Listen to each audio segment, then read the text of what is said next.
Do you have a 6-month-old baby, or maybe even a 5-month-old, and you're wondering, what is the perfect schedule? I just can't nail it. They're not a newborn, but they're obviously nowhere near a toddler, and I have no idea how to plan their wake windows. You're in the right spot. You found me. Let's talk about it. Hi, my name is Sarah Bossio, and as the lead pediatric sleep expert of Your Zen Baby Sleep, I have helped hundreds and hundreds of babies find their perfect schedule by not using a single wake window. And I know this is shocking for you. I don't want you to stop the video. I think it's worth it to learn why we don't use wake windows and how your life is going to be so much easier when you are on a by-the-clock schedule with your 6-month-old.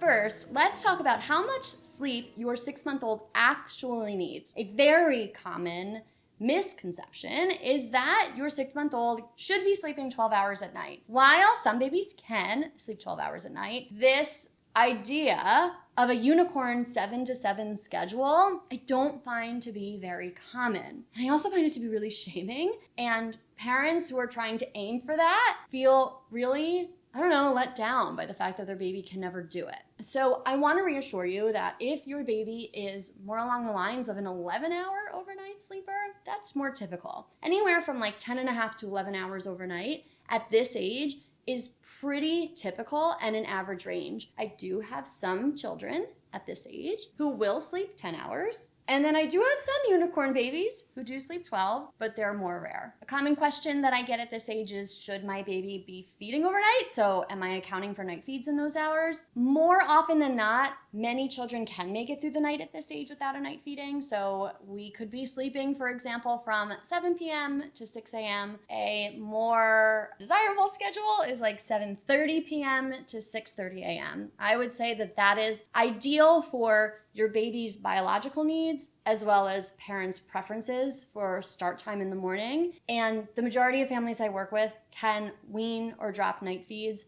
by this time. As always, please consult with your pediatrician. We want to make sure that your baby is gaining weight during the daytime and able to transfer any of those nighttime calories to the daytime. And if you're nursing, please consult with your lactation consultant, because if we are weaning night feeds, we really want to make sure that your supply is transferring from the nighttime to the daytime. What we probably should not be doing at this age is feeding more than once a night. So if there are any feeds, one is the most appropriate.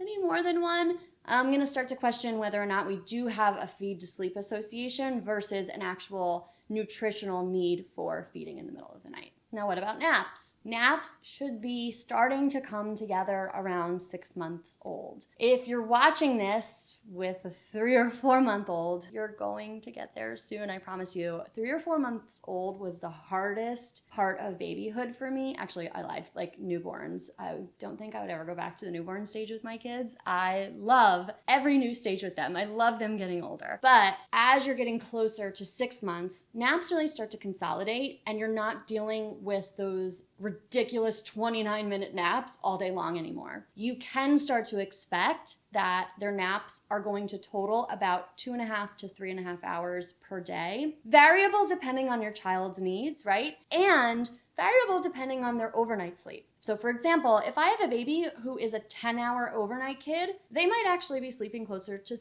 3.5 hours during the day. They might need more daytime sleep. If I have one of those unicorn babies who are sleeping 12 hours overnight, well, they may only be sleeping 2 hours and 15 minutes during the day because they're getting more of their sleep overnight, right? So we need to balance that between day and nighttime sleep and not use the averages of like 4 hours during the day, 12 hours over the night. Why isn't my baby sleeping these totals? Well, because the internet lies. Okay, the internet lies. You got to listen to the real professionals here. Let's get into the meat and potatoes, the actual schedule for your 6-month-old. Stop using wake windows, period, the end. There is actually no research in wake windows, none. There's no science behind it.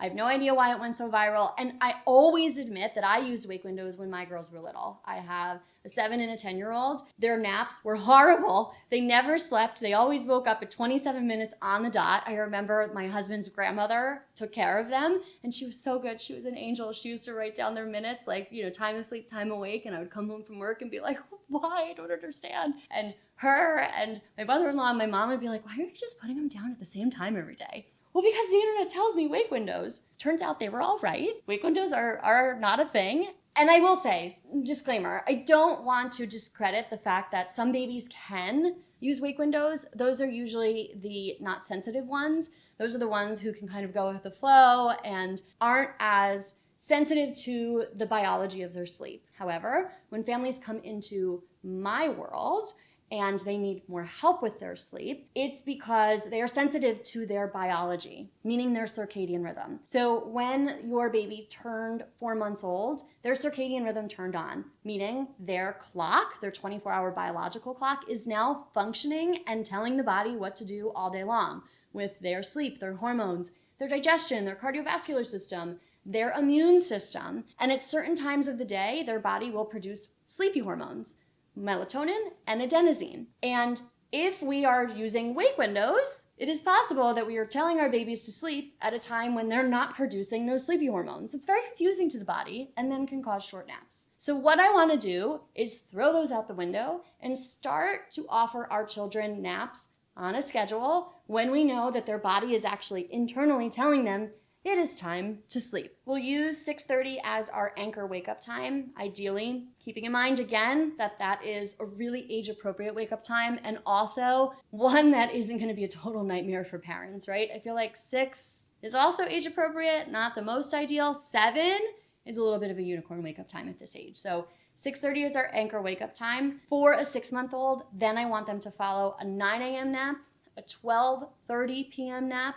and then a 4 o'clock nap, aiming then for a 7:30 bedtime. Nap lengths at this age should be at least 1 hour for nap 1, 1 hour for nap 2, and then about 30 minutes for nap 3. You might see that nap 1 might be an hour and a half, and then nap 2 might be like 50 minutes. Again, if we kind of use that average of 2 hours between those naps, right? That's gonna average out hour and a half, 50 minutes. Do the math on that, that's okay. When they're not robots, the last nap is going to be the one that just helps you to bridge the gap to bedtime so that we can get them into their crib without being super overtired. And another thing that I want to point out is when I say those nap times, I mean, those are the times I want them in the crib lights out. So you don't need to be like starting the routine at 9 o'clock. You don't need to be doing it a half hour before. You just like 10-minute, simple routine. Don't do anything too crazy. Get them in the crib, lights out at 9 a.m., at 12:30, at 4 o'clock. And then for bedtime, I would probably get them in the crib around 7:15 to give them about a 15-minute lead window so they can fall asleep by about 7:30. But Sarah, what if they woke up at 6? Or what if they only slept from 9 to 9:30? Do I change the nap time, right? Do I move then 12:30 to 11:30 because their wake window? Guys, stop. I don't want you to use the word wake. Like I literally don't want it to come out of your mouth anymore. No, honestly, no. You don't want to move things as much as possible. So best practice really is to just anchor those nap times because what should be the driving factor and number one priority is just knowing that the internal drive to sleep or the melatonin production will be the thing that will help them to fall asleep more easily and stay asleep longer, regardless if they took a short nap previously or woke up early in the morning. Anchoring your naps will help you to maintain a more consistent schedule and a better overnight sleep outcome. The thing that I offer as like a flex, because babies are humans and not robots, is if it really was a crappy nap and your kid is really struggling to make it to the next nap time, then you have about a 30-minute flex period. So use those times as your anchor, and then you can shift them about 30 minutes sooner if you absolutely need to. My favorite part of this job is interacting with all of you and helping you with these crazy questions, right? I know that it's like the most burning thing. Like, what schedule do I put my 6-month on? And then how do I get to the next one? What do I do when they're 8 months old, right? So if you have any questions, leave them below. I'm always interacting with my friends here on YouTube. And I would love for you to give the video a like, subscribe on your way down. That's how you're gonna know when my latest videos are published and how I know that this resource is helpful for you and how I know what kind of content I'm gonna put out next. From my living room to yours, thank you so much for joining me today and I can't wait to see you next time.